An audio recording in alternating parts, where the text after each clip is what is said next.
Cypress Fairbanks Independent School District presents The Escalation Strategies, Part 6, On Demand. Okay, we've gotten to that point. Crisis. Maybe it's the moment you find yourself talking over your students or raising your voice just to be heard. At some point, you have to face reality. I've lost control. When there's a complete loss of control, try to use a team approach.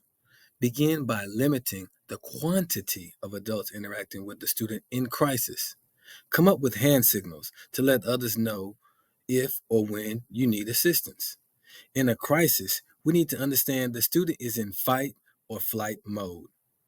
A student in crisis doesn't care that you plan to work with a small group or put grades in the grade book. A crisis doesn't set appointments. This period of time could take 30 seconds, 30 minutes, or 3 hours. We must be prepared to ride the wave. If you can, cut it off and check back with the student later.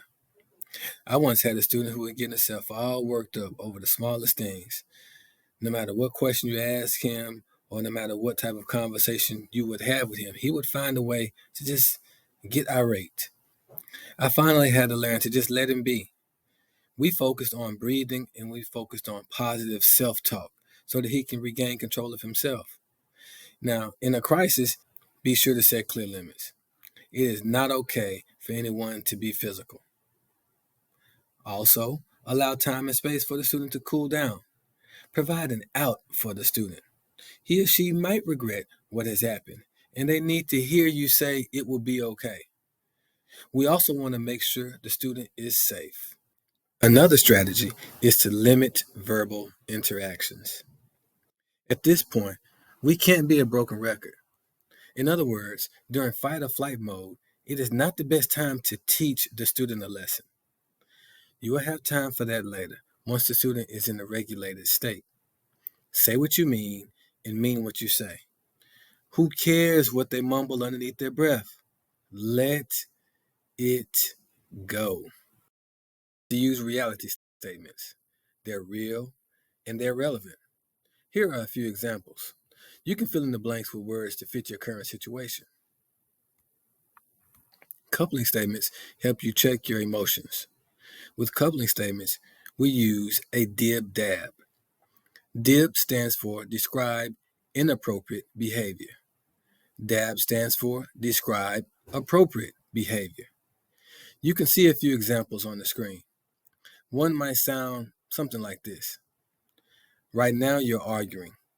A better choice would be to talk about this later. While having a private conversation with the student, you might find yourself saying something like, just a few minutes ago, when I gave you an instruction, you didn't take your seat right away. Instead, you said, hold on. In the future, when someone gives you an instruction, look at the person, say okay, and do the task immediately. Do you remember being in school and participating in a fire drill? Now, the benefits of practicing this drill is the likelihood of everyone being calm in the event that there is a real emergency. My uncle, Big Ben, said, if you fail to plan, you plan to fail, which is why having an alternative plan will save you in those moments where you need to address things such as ongoing behavior or when you need a minute to do something without all eyes and ears on you. Please, please, please, in my best James Brown voice, don't leave this training saying, Percy said, all I have to do is have an alternative plan for my kids when I need to take a potty break. No, I did not. Never, ever, ever, ever leave your students unsupervised. Period. An alternative plan is not designed for you to leave the room. It's nothing worse than an incident happening and a student goes home and tell their parents about their day and what happened at school.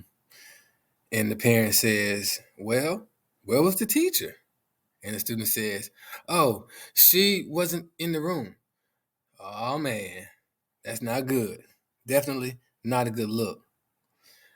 This is why having an alternative plan is a good idea, because it reduces the likelihood for distractions or other students interfering in your business. Here's an example of an alternative plan. It's called Gimme Five. Notice how the behavior expectations are clear and can be reinforced easily. Your alternative plan should be planned, practiced, rehearsed, and easy to implement. In your classroom or school, consider making a plan that your students can get familiar with. Come on, man. Yes, Mr. Iverson. I said practice. Students must practice this procedure before using it. This is an important part of de-escalation. When you have rehearsed your alternative plan, the class can continue working while you address the student or students. There are three possible outcomes to this crisis. Oftentimes, there's a consequence for the student's behavior. In your opinion, does punishment alone stop the problem behavior? Think about it. After the punishment, has the student ever repeated the same behavior? Rote punishment without consideration of the circumstances surrounding the situation or the kid's perception of the event have little effect on changing the behavior, because they address only the symptoms and not the perceptions, thoughts, and feelings which underlie the behavior. The kid doesn't feel like the adult is genuinely concerned about him. We end up not learning any more information about the kid, and as a result, nothing changes except the likelihood of future problems increase. Unfortunately, most staff are quick to speak and slow to listen. They don't realize the problems kids cause are not the causes of their problems. They address the surface behaviors, but often never get an understanding of what is driving them. Reactions from adults may severely damage the relationship between the kid and the adult, and possibly the entire school experience. I've seen it. The young person loses trust, and their negative beliefs about adults are reinforced. But if managed well, crisis can become an opportunity for positive change. We can make a bad situation into something good. Talking with the student in crisis can help a young person and the adult build a relationship based on trust, which leads to changes in perceptions, thoughts, feelings, and behaviors. Stay tuned for part 6 of De Escalation on Demand.